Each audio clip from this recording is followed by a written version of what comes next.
Oh, you're going to love this story. Did you all know Kevin Sorbo has written a book? He wrote a book. I'm going to show you the book right here. Kevin Sorbo, who is the actor who played Hercules in the 90s and is now just a MAGA cultist who says dumb things on Twitter, he just published this book, like I think at the end of August. It's called The Test of Lionhood. And I'm going to tell you what it's about. It's about a lion. He's a little boy, but he has to grow up and overcome obstacles to become a man. But that cover kind of tells you everything. Here's the thing I want you to look at really carefully when it comes to this cover. Look at the credits here. Look at the credits. Who wrote the book? It's Kevin Sorbo and Brave Books. And listen, as an author, if you were an author, one, you only want your name on the book. The only way you would put someone else's name on the book is if they wrote it with you, or you were willing to give them credit because they did the bulk of the work, but you're the celebrity. So you might say, like, Kevin Sorbo with this ghostwriter or with this other writer. Or if it's a ghostwriter, it'll be your name, but we all know there was a ghostwriter involved. I have never seen this before where it's the famous person's name and then the publishers are listed there too. And I want to talk about that for a second. But one of the reasons this is interesting is because Brave Books does this all the time. I'm going to show you something else here. This is the collection of Brave Books' books. And I'm going to scroll in here.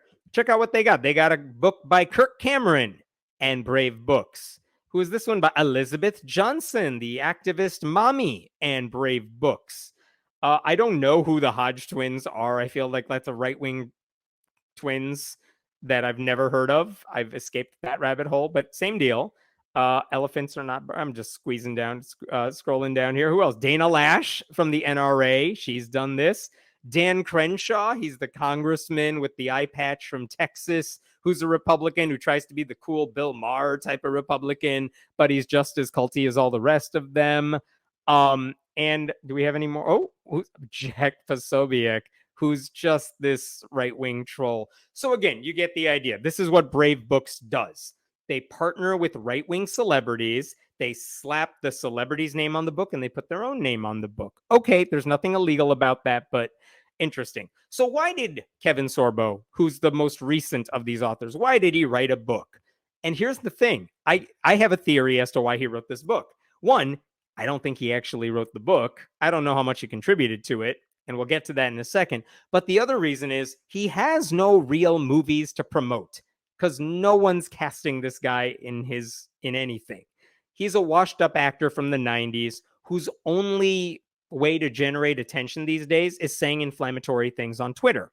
And then if he says something genuinely inflammatory, maybe right-wing media outlets will bring him on to talk about the same things, right? That's kind of what he does. But the thing is, when you write a book, now you're giving everyone a reason to have you on their show. So that's what I think this is about. Kevin Sorbo gets to slap his name on this book, and then he gets to go on TV, ostensibly to publicize the book. He gets to hold it up in front of the camera and say, guys, I wrote a book. But really, it's just a chance for him to get in front of the camera and say whatever the hell he wants to say. And I want to show you what he has said in interviews. So, like, here's a thing from the Christian Post. I'm going to show you.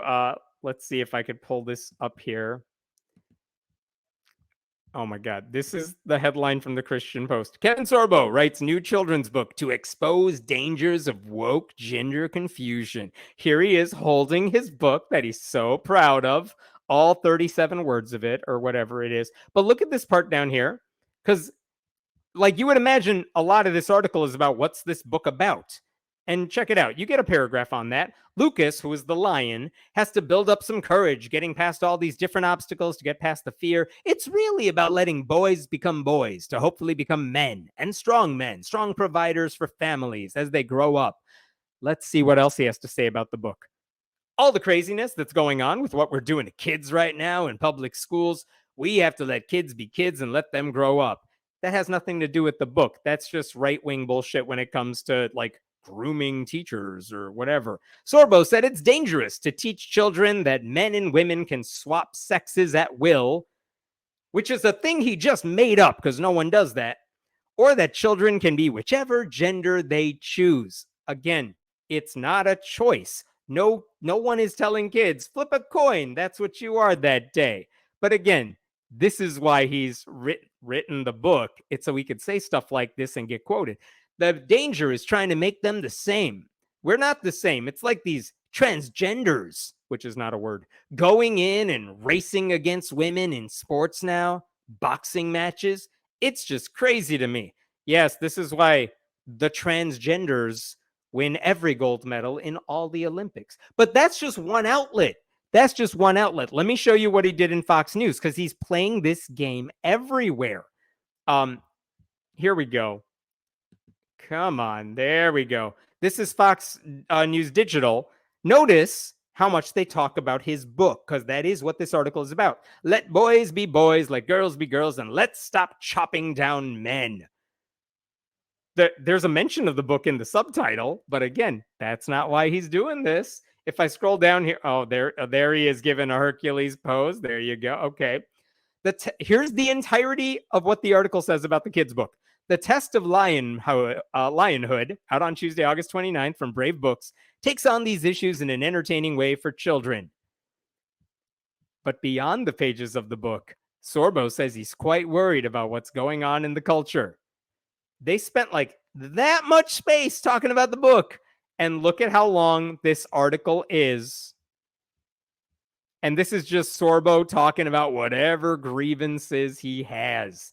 It just goes on forever. Because again, that's the point of all this. It's to just let him complain about trans people. By the way, he did this on Newsmax too. I'll show you this one last headline, this one last portion right here. This is what he said on Newsmax. But still, Sorbo said, I want boys to become strong men who lead their families and communities. This takes nothing away from women's equality. Women just have a different role in the family, and I think you need both a man and a woman raising a family. So one, women get in the kitchen is what he's saying, and also gay people, you're not the best at raising families. That's what he's getting at. So Kevin Sorbo wrote a children's book. Not because he has any talent in writing, but because he needed to slap his name on something so he could get in media outlets like those, get on TV, and then just complain about whatever it is he wants to complain about. That's what this is all about. That's what all of those authors for Brave Books are doing. They're all just getting their name on a book that they have nothing to do with. By the way, do you know how hard it is to write a children's book that is good? Like, if you think about the children's books you remember from your childhood, the ones that have stood the test of time, there is something special about them. It is not easy to write a children's book. It's arguably way harder to write a children's book than writing a novel or a work of nonfiction, because you have to be economical with your words and have these memorable characters that kids can relate to. And I promise, none of you have heard of a single one of those Brave books. None of you have read them. None of you would read them because there's nothing memorable about them. I do want to show you one more thing, though, because I don't think Brave Books realizes this is out here. This is a job website. This is from 2 years ago, but this is from the lead writer at Brave Books, who was posting something saying they were looking to hire an author to write books for them. And if you look at this, I work for Brave Books, a children's book publishing company. Our goal, I don't care. We've published books, I don't care. We're hiring a staff writer to join our novel writing team. They don't have novels, they just have kids' books. Asking applicants to enter via a writing contest. Our company is an example of the shared universe publisher. So all the books are involved in the same fictional universe. Every picture book we released was written with a different author, a celebrity, who functions as a co-author with our team. Our customers are willing to subscribe to all of these picture books because they trust us and love our characters. They don't. They just see the celebrity's name and then someone complaining about trans people on Fox News, and they're like, I'll buy what you're selling. My point here is they hire people to write these books, like on the DL. Their names don't get publicized, but then they'll slap a right-wing celebrity's name on someone else's work, and that's why on the cover it says Kevin Sorbo and Brave Books.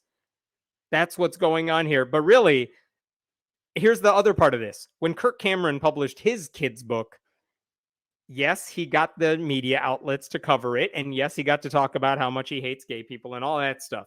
But the other thing he did is he would say, I'm doing a reading in a public library. And it would be like a smaller library that seats 100 people.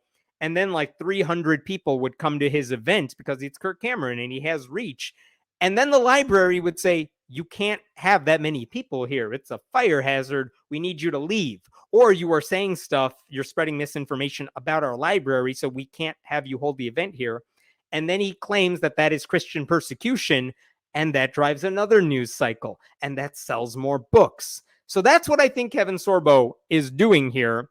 My buddy Joe Jervis, who writes the website Joe My God, he actually published an article about Kevin Sorbo's book, and this is how he titled it. Actor Kevin Sorbo issues anti-LGBTQ children's book. And for all the reasons I already mentioned to you, yeah, it's an anti-LGBTQ book. It's not that the book says trans people are bad, but actually, if you look in that Christian Post article, as Joe mentions here, look at this. At the end of the tale, a few pages are reserved for scripture and what the Bible says about the gender roles God has designed for men and women. It's not that the book says trans people are bad or gay people are bad, but they are winking at you and saying the same thing and pointing to Bible verses that are like the clobber verses. And of course, whenever Kevin Sorbo talks about the book on TV or in media, he is saying anti-LGBTQ stuff. So it is fair to call this an anti-LGBTQ book. So what did Kevin Sorbo do after that post? Kevin Sorbo issued this X/tweet. He posted to Joe's article and he wrote, yet another example of the left doing whatever it takes to score clicks while bashing Christian conservatives. This guy has no clue what he's talking about and only furthers narrative that most journalists are a joke. My book, The Test of Lionhood, is about a lion who learns what it means to be courageous and brave, haha, shout out to the publisher, while on a dangerous adventure to save his sister cub. Which, by the way, that's the sort of description you give when you haven't read your own book. I guess books that don't include LGBTQ characters are automatically anti-LGBTQ. Again, it's not anti-gay because it doesn't have gay characters. It's anti-gay because we totally know you're being anti-gay about it. That's why you have the Bible verses in there. That's why you're saying everyone needs to conform to gender norms. And that's why you're doing every interview bashing LGBTQ people when talking about this book. That's why it's anti-LGBTQ. And of course, Kevin Sorbo is very mad about that. I don't know. I can't imagine anyone seriously reading this book to their kids and enjoying it. I hope they're not. That would be disturbing as hell, but hopefully they'll do better. I know, $22 for a kid's book. That was the price for the Kevin Sorbo book, and that's like almost $1 a word in that book. Like, come on. No one buys a kid's book for $22. You pay $22 if you think like 90% of this is going into the Trump reelection / I need to pay my lawyer's account or something like that.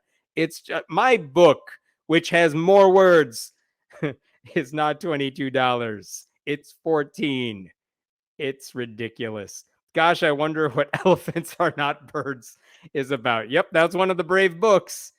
And yeah, again, they would say that's not an anti-trans book, even though we know what they're getting at. Just ridiculous. I kind of want to read some of those just to see how messed up they are. You know what? So I read about, I think, somewhere between half and 75% of the Kevin Sorbo book because samples of it are online. If you Google the name of the book, you can find websites, or maybe it's the Amazon search through or whatever it is. You can read these books. And again, what makes me mad is that they're just not that interesting. It's the bare minimum. It's, by the way, can I mention that Kevin Sorbo's book here, his book that is clearly anti-trans and all of that, this is the main character. This is the lion. This is Lucas the lion. And his whole Kevin Sorbo thing is like, we need to make sure men are men and women are women. And I'm going to do that by showing you this bear who is wearing jeans and a flannel and a vest and standing upright on two legs. Also, trans people shouldn't have rights, says Kevin Sorbo, because God made you a certain way and you need to stick with that. Like, come on. You're not even good at being a bigot. What is he doing? $22 for that. And holding a doll. Yeah, and I think he loses the doll, or maybe that was his sister's doll. I'm not sure. It wasn't a good book. It wasn't memorable. And again, I've read so many kids' books because I have some, and I had to read them, and I had to read these books to them. And some of them can get very annoying and repetitious, but also it's easy to see why the old books that you might still have heard of are memorable. This is not. No one's going to be talking about this in a week or two whenever this stops making news because Kevin Sorbo has, like, he's done with all the anti-trans stuff.